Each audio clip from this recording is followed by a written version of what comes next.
Nakita ko ang likod ko sa reflection. May nakatayo. Hindi malinaw. Hindi ko makita ang muka. Mga anino lang ng tao. Nakatayo sa bawat kwarto. Nurse ako, dapat matapang. Dapat malakas ang sikmura. Iyon ang lagi kong sinasabi sa sarili ko. 20 taon na akong nagtatrabaho sa ospital. Nakita ko na ang lahat. Mga tao sa bingit ng kamatayan. Mga pamilyang nag-iiyakan sa koridor. Mga katawan na tinatakpan ng puting kumot. Para sa akin, normal na ang lahat ng iyon. Trabaho lang. Kaya naman nang sabihin ng aking kasamahan na may kwento ang lumang gusali sa likod ng ospital, yung dating maternity ward na isinara na 10 taon na ang nakakaraan. Natawa lang ako. Hindi ako naniniwala sa ganyan, sabi ko. Sige, sabi ni Maring. Pero huwag kang pumunta doon mag-isa. Siyempre, pumunta ako. Miyerkules ng gabi nang nangyari iyon. Overtime ako. Tahimik na ang ospital.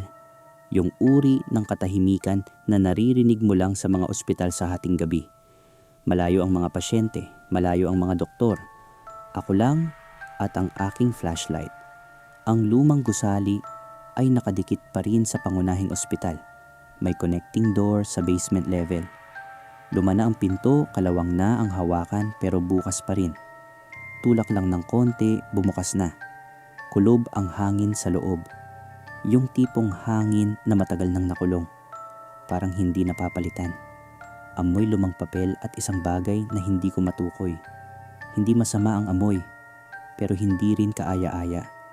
Inilawan ko ng aking flashlight ang mahabang koridor. 7 ang kwarto sa magkabilang panig. 14 na pinto, lahat nakasara. Sa dulo ng koridor, isang malaking salamin. Nakabitin pa rin sa dingding, buo pa, hindi basag. Nagulat ako. Nakita ko ang aking sarili sa malayo. Ako lang, nag-iisang nakatayo sa gitna ng lahat ng iyon. Sinimulan kong lakarin ang koridor. Unang kwarto, wala. Lumalang na mga gamit. Isang lumang hospital bed, basag na bintana. Ikalawang kwarto, wala. Mga lumang folder, record ng mga pasyente mula pa noong dekada 80. Binuksan ko ang isa. Pangalan ng mga sanggol na ipinanganak doon. Matagal ko itong tiningnan. Isang buong henerasyon ng mga tao ang unang hininga sa kwartong iyon. Ikatlong kwarto. Binuksan ko ang pinto. Naamoy ko muna bago pa man ako tumingin. Yung amoy na parang bago pa lang. Parang bagong laba. Parang ospital na bago. Hindi yung amoy ng lumang gusali. Bago. Sariwa. Itinapat ko ang flashlight sa loob. Malinis ang kwarto. Parang ginagamit pa. Ang hospital bed ay may kumot. Puti, walang mantsa. May mga gamit sa tabi. Isang maliit na mesa, isang basong may tubig, baso na may tubig. Sa isang gusaling 10 taon nang isinara. Humakbang ako pa atras. Isinara ang pinto. Lumakad ako ng mabilis patungo sa dulo ng koridor. Patungo sa salamin.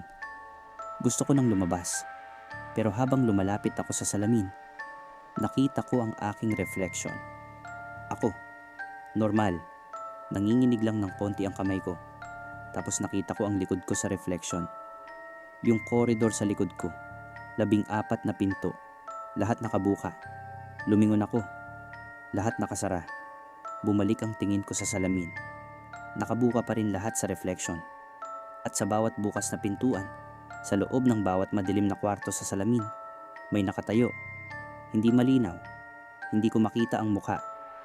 Mga anino lang ng tao. Nakatayo sa bawat kwarto. 14.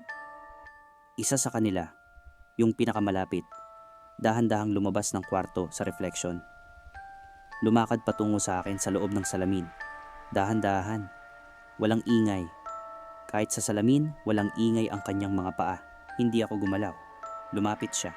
Palapit, nang palapit hanggang sa nakatayo na siya sa likod ko sa reflection. 1 pulgada lang ang layo mula sa aking balikat. Nakita ko ang kanyang mukha. Babae, matanda, ngumingiti. At sa reflection, itinaas niya ang kanyang kamay patungo sa aking balikat. Naramdaman ko ang lamig sa tunay kong balikat, hindi sa salamin. Sa akin, hindi ko alam kung paano ako nakabalik sa pangunahing ospital. Naalala ko na lang, Nandoon na ako sa locker room, nakaupo sa sahig, nanginginig. Ang aking flashlight ay patay. Wala nang baterya, pero nandoon ako. Buhay.